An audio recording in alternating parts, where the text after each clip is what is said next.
Welcome to the final session of first day of the festival this year.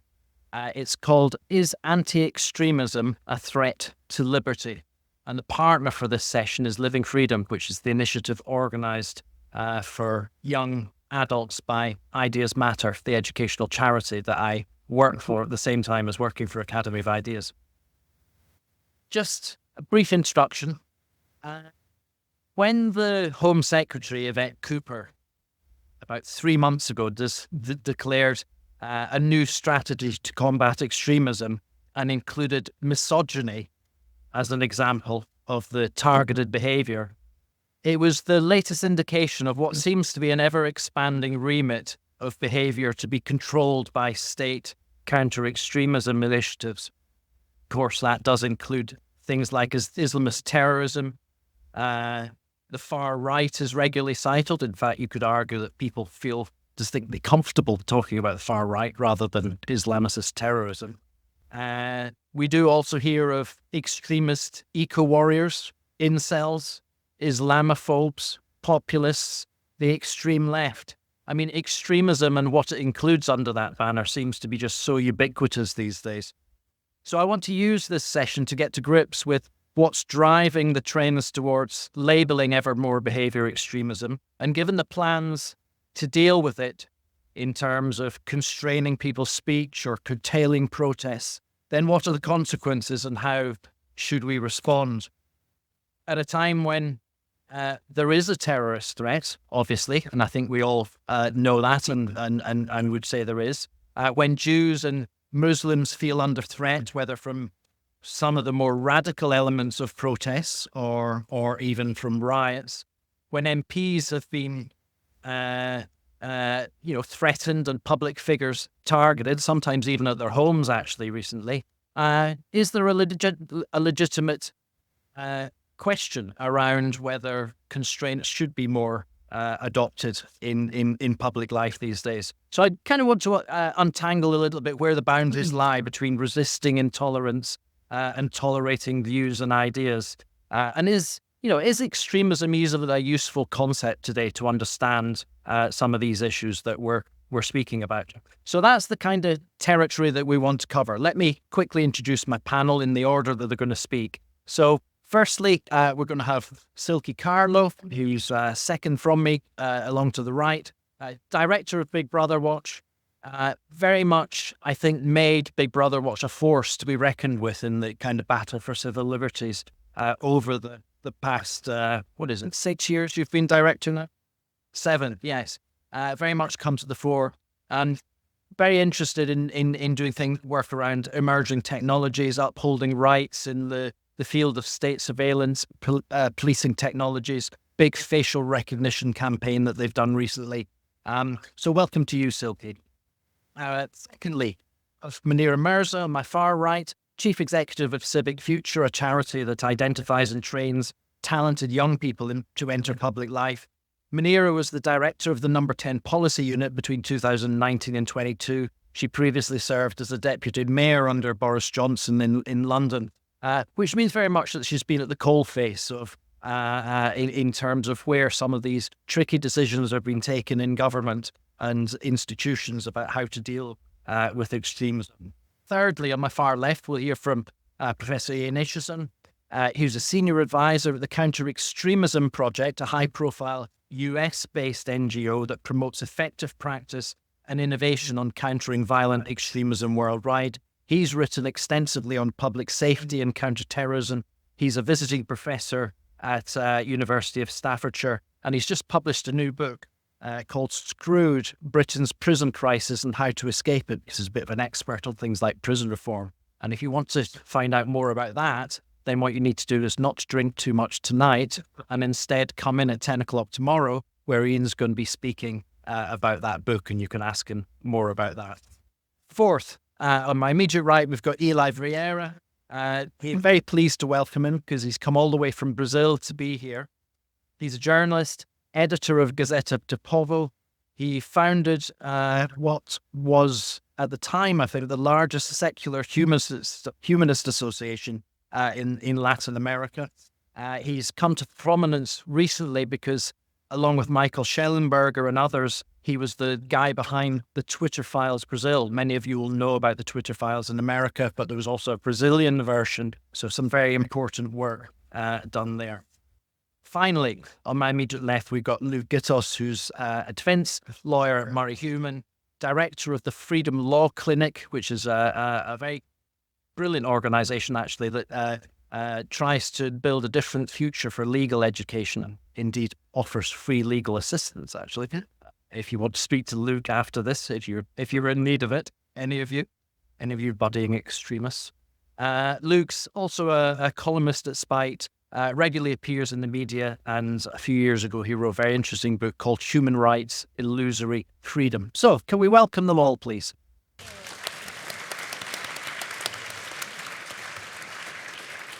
I've given them 5 to 7 minutes. You'll be used to it now. They'll make their opening remarks. Then it's going to be straight out to you for any questions and points that you want to make, and we'll get a bit of a conversation going that way. So, over to you, Silkie. Great. Well, thank you so much. Thank you for having me here and for coming to this discussion. I get the impression that the discussion will be the most interesting bit. I wanted to open by giving some context to kind of where we are and why this conversation is so important and what my views on it are. It's very timely that we have this conversation because I do think that over the past 12 months in particular, we have seen new forms of extremism have come to the fore. We're seeing Nazi salutes on the streets of London, anti-Semitic attacks, cockroaches released at conferences quite recently, and really shocking scenes of violence and racism in the summer, which I don't think many of us expected to ever see. British people setting fire to hotels and blocking exits with homeless families inside seeking asylum. And then around those direct acts, there has been, I think, a broader culture of support or apologism for some of these movements, sometimes from the places that you least expect it. And I would even say that we've seen some of that coming from NGOs or people who work for NGOs, and we've seen some of it coming from campaign organizations as well as TV commentators and broadcasters. So I do think we have a growing problem with extremism. We also have a problem with authorities' response and counter-extremism, which I will argue is too often targeted at low-level speech transgressions and easy political targets, rather than the actual crimes that are the consequences of unbridled and unchallenged extremism. I thought it would be good to start with the definition of extremism because it's quite often been very poorly defined. And there was a new definition introduced in 2024 by the UK government. So extremism is now, extremism is the promotion or advancement of an ideology based on violence, hatred, or intolerance that aims to negate or destroy the fundamental rights and freedoms of others, undermine, overturn, or replace the UK system of liberal parliamentary democracy and democratic rights, or intentionally create a permissive environment for others to achieve those things.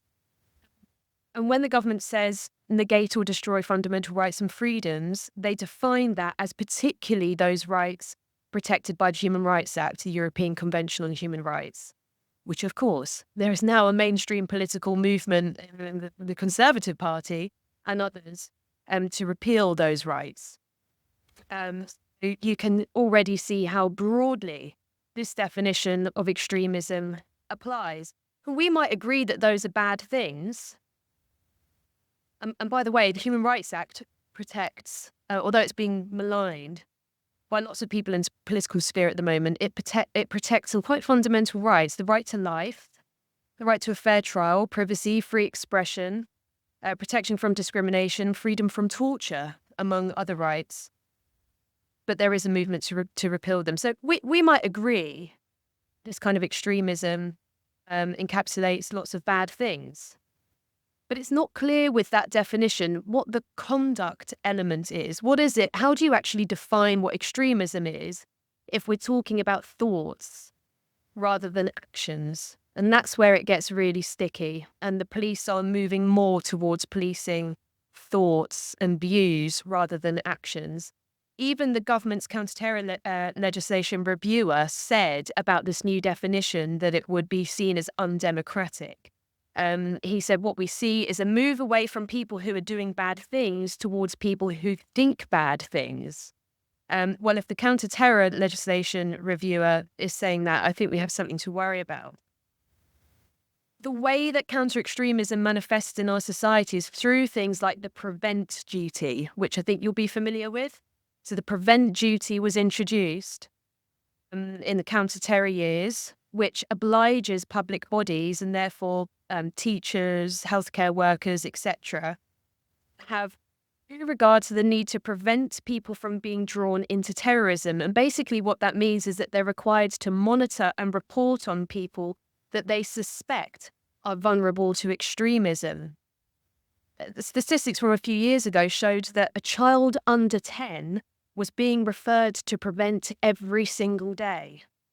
And more than 9 out of 10 prevent referrals didn't require any action at all. So it has engendered this culture of reporting. And when we think about kind of social policing and civilian suspicion, the prevent duty that arised from the counter-extremism, counter-terror kind of culture is only part of that. But we have a very confused approach to counter-extremism in this country. The government also said when it released this new definition of extremism, most extremist materials and activities are not illegal and do not meet a terrorism or national security threshold. Islamist and neo-Nazi groups in Britain, some of which have not been prescribed, are operating lawfully. That's a quote from the government website. Yet, this is the problem with counter-extremism and sometimes even counter-terror being so politically expedient. There was a leak of a police presentation a few years ago about different groups that were on the kind of counter-terror radar for the police. And alongside groups that you would expect to see on there, like the National Front and Combat 18, were the Sea Shepherds, who protect dolphins. Stop the Badger Call, which you will have seen Brian May fronting, PETA, Greenpeace, an anti-GMO campaign, and lots of other environmental campaigns. Let's also remember that the police took the identities of dead babies and infiltrated and took them as fake identities themselves to infiltrate earth-loving environmental groups in the 90s, having relationships with women and even impregnating some for the purpose of monitoring their protest activities. We have a very, very broad patchwork of laws in this country that already limit speech in many ways: harassment, alarm, distress, fear, grossly offensive, purposefully annoying, information you know to be false.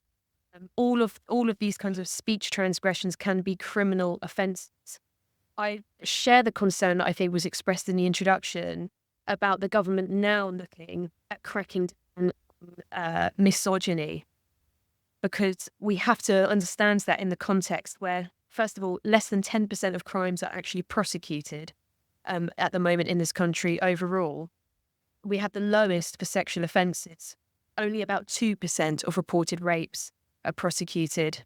And 80% of those actually found guilty for image-based paedophilia avoid jail, Hugh Edwards being just one. So we have big problems with crime in this country, big problems with extremism, but we should really be looking at dropping the focus on non-violent extremism and speech transgressions and focusing on serious crimes.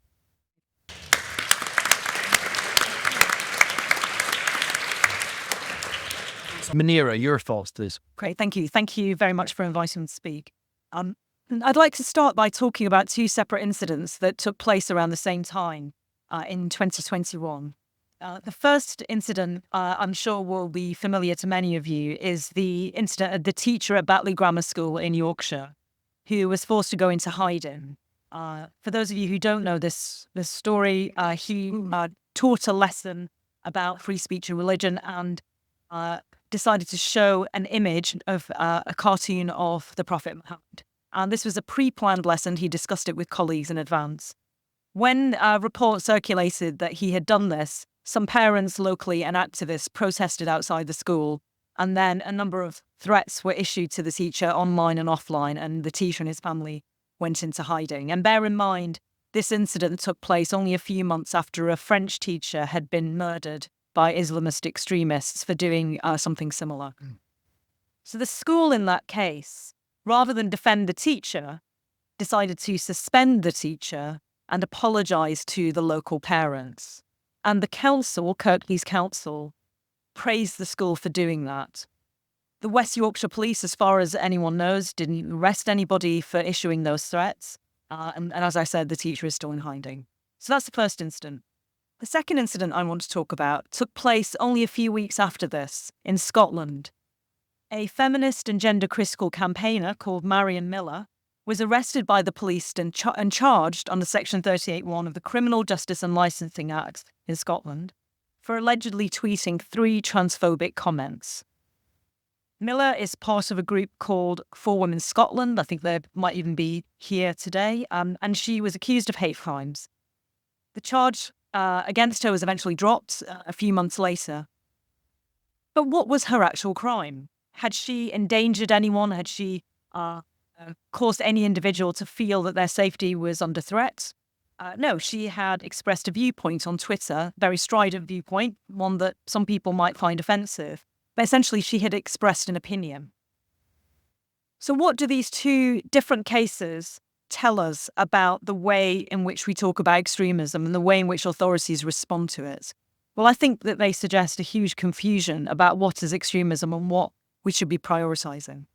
So in the case of Batley, I think that the authorities, the police, the school, the council, didn't take seriously enough a very real and genuine threat against an individual, a public servant, because they were more worried about offending local religious leaders. And that's the conclusion that was also reached by Dame Sarah Khan, who published a review earlier this year looking at this kind of intimidation and harassment. She has a quite a long section about this particular case. In the case of Marion Miller, the police did intervene, but on the basis that she had expressed an opinion. And even though there was no evidence of threat to any individual, that individual was then put through hell for several months for tweeting. So one kind of extremism, the most frightening kind, the threat to your life, the threat to your family's life, is basically given a free pass, is not criticised, is not challenged by authorities. And the other kind of extremism, you might call it a strong opinion, is being policed in a very active way. And I've picked these cases as illustrations because they're not unique. The Khan review, which I just mentioned, describes, I think, a serious problem, a growing problem of intimidation, threats, harassment, security risks to people, to public servants. The review details lots of well-known cases of politicians, artists, journalists, people working in public services coming under attack for expressing a view and being intimidated by activist groups or very, very nasty individuals. And the review that she published also includes a survey of around 1,200 people. And about 69% of people in that survey said that they feel they have to censor the way that they live and what they can say in their personal and professional lives due to the fear of harassment, which I think is an extremely worrying number. So I think we should be very concerned about that level of intimidation. I think it has grown in recent years, and we can point to lots of different reasons for that. Social media is one, maybe a shift in generational attitudes. But I think the most important reason is that it works. We now know that lots of activist groups, if they want to silence debate, if they want to stop their opponents from disagreeing with them, can simply issue a threat, can use violence, can use harassment, can claim or show that there might be some conflicts as a result of someone else speaking. And they can effectively bully the authorities into shutting down debate and shutting down their opponents. That's the heckler's veto that we now have, and which is now extremely common and widespread. And that's why when you hear about universities cancelling events with controversial speakers, it's not usually said that they're cancelled because of what they say. It's cancelled on security grounds, on safety grounds. We cannot guarantee the safety of the speaker, of the audience, and therefore we cannot proceed with this event. And that's basically saying if anyone issues a threat of violence, they get to win. They get to close down everybody else. And it's a form of bullying. On the flip side, these same activists are very happy to accuse other people of being extremists. So they will argue that their opponents are causing psychological harm, that they are creating a risk to psychological safety, not actual physical threats, but psychological safety, which is why you have this bizarre situation where the police are going out and prosecuting people for supposedly transphobic comments, at the same time doing very little to protect gender critical feminists from attending events without being harassed or in some cases being violently threatened.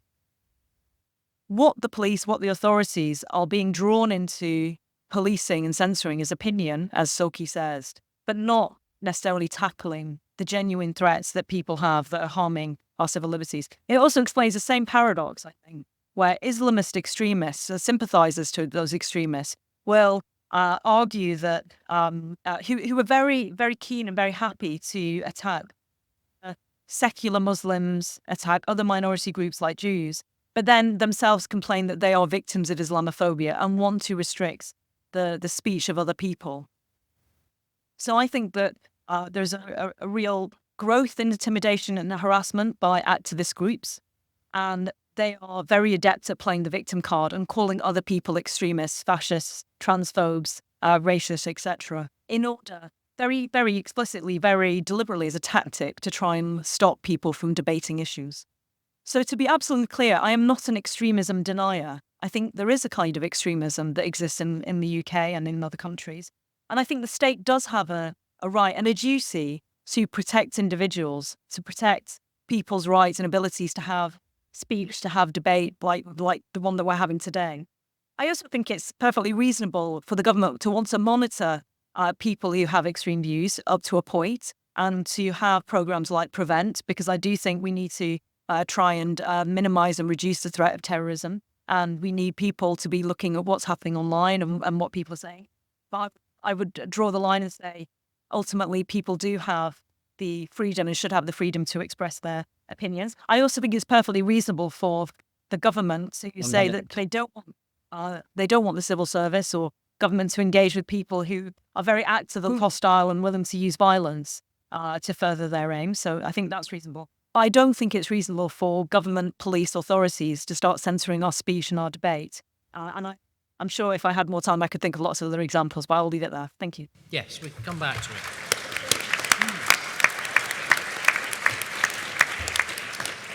Ian, your thoughts, please. I'm charged to follow these excellent speakers that we've heard and examine whether our anti-extremism architecture is a rotten house for freedom or a strong citadel. So in that noble quest, I guess, to combat extremism, are we inadvertently sacrificing the very freedoms that we seek to protect? So I was going to begin with nailing the jelly and saying what on earth is extremism, but thanks to Silkie, I don't have to regurgitate our new extremism definition. And I should know this Baroque definition off by heart anyway, because Whisper and I had a small role in its creation. So it remains to be seen whether the new Labour government will overturn this, I think, quite sturdy declaration for something more esoteric and perhaps more palatable to its base. But let's be clear about one thing. The definition that you've heard, cooked up in the department formerly known as levelling up, is a fundamental interference with rights and freedoms it claims to be safeguarding. So the fundamental question is whether that prescription is a proportionate means to what is surely a legitimate end, in the end, dead people on our streets, when hateful thought turns into violent action. So the extremism definition, as you've heard, is mainly operationalized by Contest, our national counter-terrorism policy created in 2010, that I had a hand as a mandarin in the outworking of. It's actually Contest is regarded as a bit of a global trailblazer in anti-extremism strategy, but it wouldn't survive the First Amendment of the US Constitution on freedom of speech and association, let alone the 4th, 5th and 14th. We are, I think, in the United Kingdom, more culturally attuned to compliance with an overweening state than our cousins across the ditch. Mind you, we did give them the fear of tyranny in the first place. So to extrapolate from the founding fathers, there's three main arguments I want to give you against the current anti-extremism dispensation. First argument is obviously the overreach and the misuse of power. Let's look at the prevent strategy. The UK's prevent strategy is the bit of our suite of actions in the contest strategy that was originally conceived as a way of identifying and stopping tomorrow's violent extremists in the making. And it has faced criticism for overreach. Critics argue that it targets individuals based on their beliefs, as we've heard, rather than their actions, potentially criminalising thought and stifling free expression. A major review in 2023 that I contributed to of the prevent strategy, written by a good friend of this festival, I think, Alistair, William Shawcross, found in effect that prevent had become a safeguarding crutch for disaffected young people who should have had psychological help rather than be put on a counter-terrorism conveyor belt. So unmediated, that approach can lead to a culture of surveillance where individuals are wary of expressing their views, fearing that they might be labelled as extremists. I mean, you can't kill ideas, and the worse those ideas are, in my view, the better the need for them to be confronted and defeated on the public square. But of course, we're generally useless at doing that, in part because of the organs of the state who ought to be on the front foot in promoting the superiority of our values as a liberal democracy, are themselves followed out by institutional timidity and progressive distractions. Second argument, broad and vague definitions. I mean, you'll be aware of recent proposals, as Alistair started off saying, to classify misogyny as a form of extremism. And this idiocy highlights the dangerous mission creep, in my opinion, of anti-extremism measures. I mean, while addressing misogyny is crucial and morally urgent, labelling it as extremism could set a precedent for other less malign forms of speech and behaviour to be similarly categorised. And this is a prime example of why we need a criminal justice system, and it's been said before, it should be said again, to enforce existing laws and the courts to operate effectively and not be in position of ever more new strictures. So vague and broad definitions can be weaponised, as we've heard, to silence political opponents and marginalise dissenting voices, undermining democratic debate, freedom of speech. You've only got to look at the abject mess of some of our police forces and what they've got into in trying to suppress and criminalise philosophical beliefs protected by law, to see how institutional capture can bamboozle the custodians of freedom into legally illiterate authoritarianism where the state should have no business. Argument 3, the erosion of trust and social cohesion.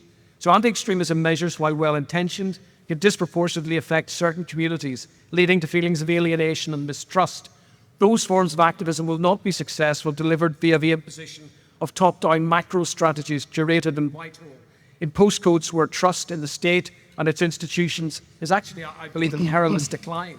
So-called community leaders are often revealed as mouthpieces for sexual interest groups whose worldviews are antithetical to liberal values.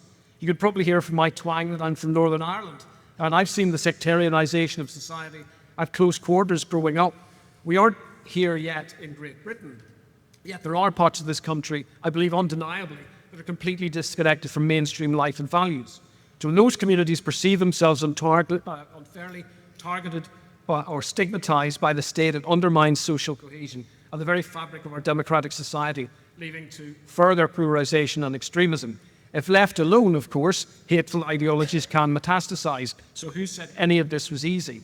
So as Christopher Hitchens wisely cautioned, we must be wary of those who invite us to subordinate our freedoms in the name of security. We should prefer dignity and critical thinking over blind compliance and never shy away from challenging unfairness and stupidity. I mean, I'm a weapons-grade securocrat, but I resemble those remarks. So to summarise, overreach, vague definitions and the erosion of trust can all lead to a society where freedom is curtailed in the name of security. A securitized approach to anti-extremism is a necessary but insufficient response. Rebuilding the trustworthy state, intensely local activism rooted in economic opportunity, emphasising responsibilities as well as rights in policy and discourse are the better ways of protecting our freedoms from hateful ideas. And that house will stand. Thank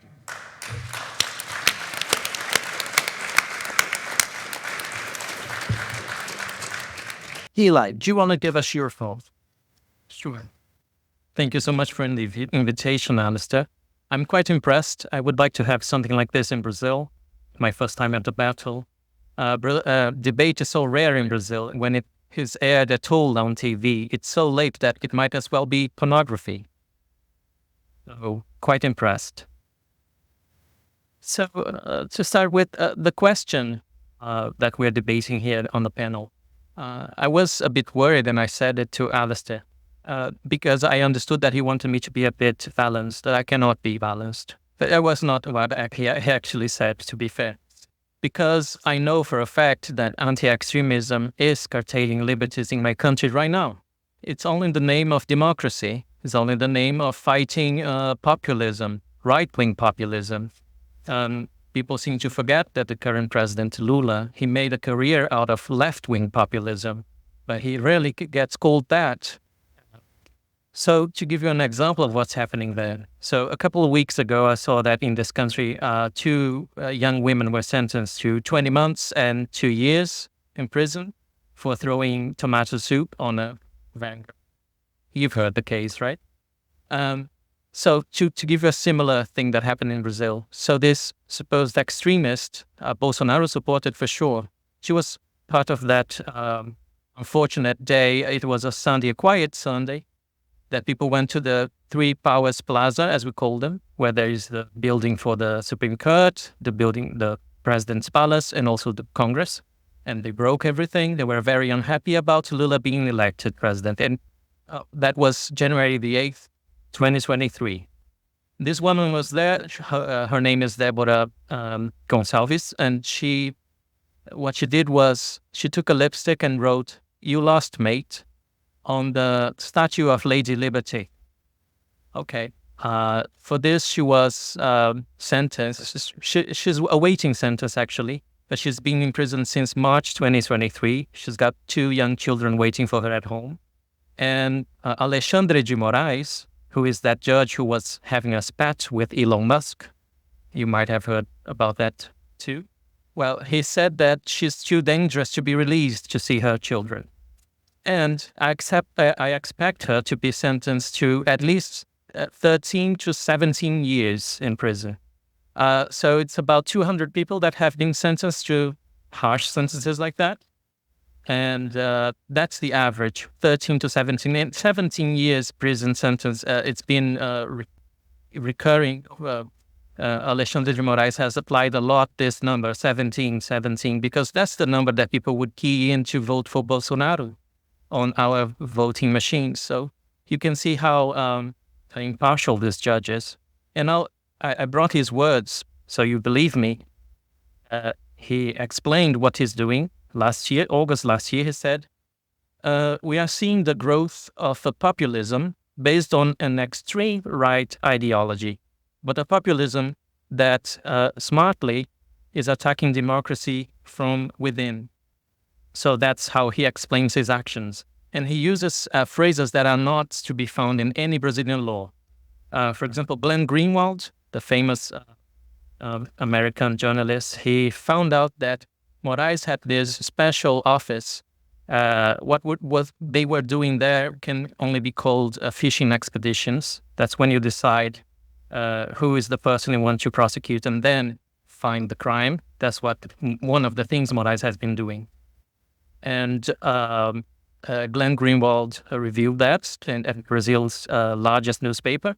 And when he was explaining himself at the Supreme Court, Alexandre de Moraes said that what he's fighting is electoral hate speech.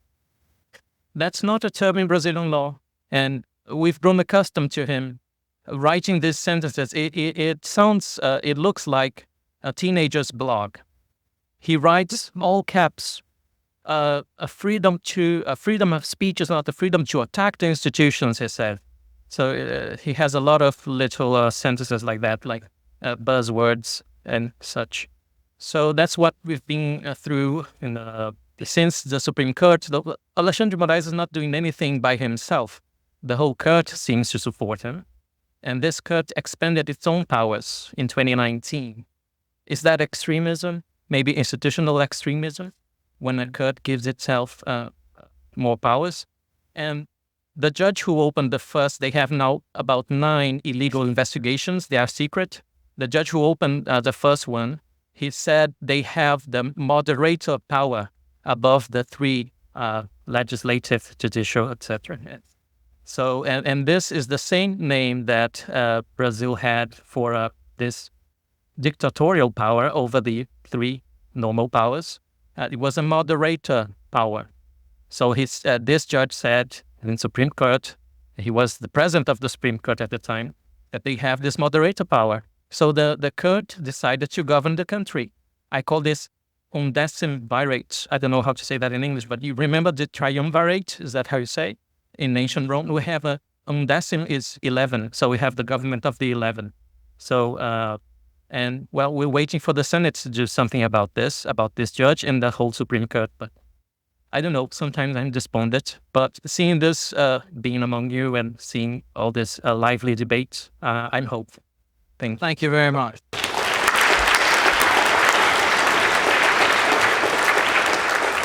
It might be a different continent, but I can recognise some of the things that you're talking about from what goes on here in the UK. Luke. Thank you. Thanks. I'm slightly resentful of the Battle of Ideas and Alistair for putting me in a slot on an absurdly prestigious panel last thing in the afternoon on a massive topic. So in order to take my revenge, I thought I'd start by using the start of my speech to commit a very serious criminal offence live on stage for your entertainment. It's going to be a serious crime. I'm not just going to nick Alistair's pen, but I'm going to do it now. If you're not into serious crime, I suggest you leave. But listen, here comes my crime. My daughter's been listening to the Hamilton soundtrack so much that I seriously think all of us should go down to the Victoria Theatre, which is about 10 minutes down the road, and blockade that theatre so they can't perform that show ever again. And we should crush the spirits of the Hamilton actors so they resign from their positions. The crime's finished. The crime is now over. I've committed a number of offences with what I've just said. I've actively encouraged you to go and commit a crime. If any of you agree with me, we've entered into a conspiracy to commit a crime. And I've also committed a number of potentially communications-based offences where I may have caused some of you harassment, alarm, or distress. So I'm sorry about that, but you are just one of my many victims in the context of that crime. The reason I make that point is that our speech laws are extremely broad, and the criminalisation of speech in this country is a lot more broad than people often think. Throughout this year, I've acted for a lot of extremists, specifically those who have been caught up in the UK race riots, which were, as other panellists have indicated, a massive source of national shame. I'm reluctant to use the term caught up in. It suggests a lack of agency. But what I did realise when I was answering the phone to a lot of the people who have been arrested in connection with these incidents is that they were no longer the people who were present on the riots. It was no longer the people who had even encouraged the riots at the time. What started to happen was that people were being arrested for expressing support, even qualified support, and also for expressing agreement with some of the ideas that some thought lay behind the riots. And what I gradually saw was a real creeping of something quite worrying, where a national incident, a national emergency, became a justification for something quite extreme in terms of law enforcement. And what made that all the more worrying is that ordinarily you won't hear about the people that are arrested, charged, held on remand for these offences, because their stories don't make it into the media. It might not even be in the public realm. I wanted to argue two principal things. Firstly, that there is a huge disparity in our application of our speech policing, a huge disparity in the application of the law, which has been hinted at earlier on the panel. And I wanted to say that this is a form of two-tier justice. Us lawyers like to pretend that two-tier justice doesn't exist or two-tier policing doesn't exist. But I think there is an argument that it has become embedded in the way that we enforce the law in a way that people perhaps don't appreciate. And then if I have time, I'll say a little bit about what the impact of that is on free speech. So the huge disparity in the application of the law. Imagine someone is following the riots and uses the phrase, "We should just use all our nuclear missiles on Muslims." Now, an appalling racist thing to say, expresses genocidal intent against a group of people, and would be illegal under the Communications Act. If that was tweeted, it would breach a number of criminal laws. I can say that I spoke to someone who tweeted something along those lines, not the same thing, and they're in prison. I can't say anything more than that, those are the facts. But imagine if someone had said something else. Imagine if someone had said, we should forcibly displace 6 million people from their homes because they're Jewish. Imagine if we'd said, also, at the same time, we should internationalize a movement to bring violence against Jewish people. Both appalling, racist things to say. Yet they were both chanted week after week with the song From the River to the Sea, Palestine will be free, and chants of globalize the Intifada. Two things that are racist, openly inciting, and violent things to do. So we do live in a society where laws are treated differently for different people and different citizens, and that creates a real problem for the rule of law. And I do think that that gives rise to an argument that we have what has been called two-tier justice. But what does two-tier justice actually mean? Well, I think it has three meanings, and we can unpack these. I know I'm running out of time. Firstly, 2 minutes, okay. 1 minute per point, I suppose. Firstly, in policing priorities. If you go to any police station in the country, you will find that the police officers who police this country are very au fait with the language of identity and with the Equalities Act and with protected characteristics. They are far less familiar with our history of free expression and free speech and the importance of protecting free speech. The practical reality is police officers get trained in one thing, i.e. the language of identity politics, and they don't get trained in the history of free expression. And it's something I see time and time again when I'm making representations on behalf of people who are accused of speech-related crime. Secondly, we see it in judicial priorities. Us lawyers like to pretend that judges are totally neutral, and they are completely impartial in their application of the law. But believe it or not, judges are human beings who are influenced by the discussions that we have in the national media and influenced by the attitudes that are prevalent among the legal class. So you'll note that this isn't specific to one particular group. You will have seen the extremely harsh sentences passed down on environmental activists by a judge of Southwark Crown Court. One of the lead conspirators given a sentence of 4 years, which is an extremely long sentence for what they were convicted of. So judges do have priorities, and they do use sentencing to send a message. And it's when they're using these sentences to send a message where they feel most empowered to be draconian. And then lastly, I think two-tier justice is reflected in the priorities of the legal class. Other lawyers like me, legal academics, people who are involved in talking about the law, there is a dominant political and moral worldview that exists among lawyers, and that becomes reflected in how we talk about the law, what the law should be, and how we should enforce it. So all of those things make us believe that comments relating to, say, the Israel-Palestine situation are less worthy of legal attention than, say, comments related to the riots. Now, that's certainly not an argument that we should police speech more. In fact, my argument is that we should police speech far less. That there is an argument to repeal almost all of the speech regulating legislation that we have on our statute book and starting again. And really, what I think we could explore in the discussion is that I think we have become complacent on defending important freedoms. We have, for example, come to believe that the Human Rights Act is the only way that we can defend our freedoms, when in fact, there is an argument to say that human rights and the decisions around human rights, particularly from the European Court of Human Rights, actually stand in the way of us putting up a more robust defense of things like freedom of expression and freedom of speech. But I'll leave that for the discussion. Just to conclude, the law is a really blunt instrument.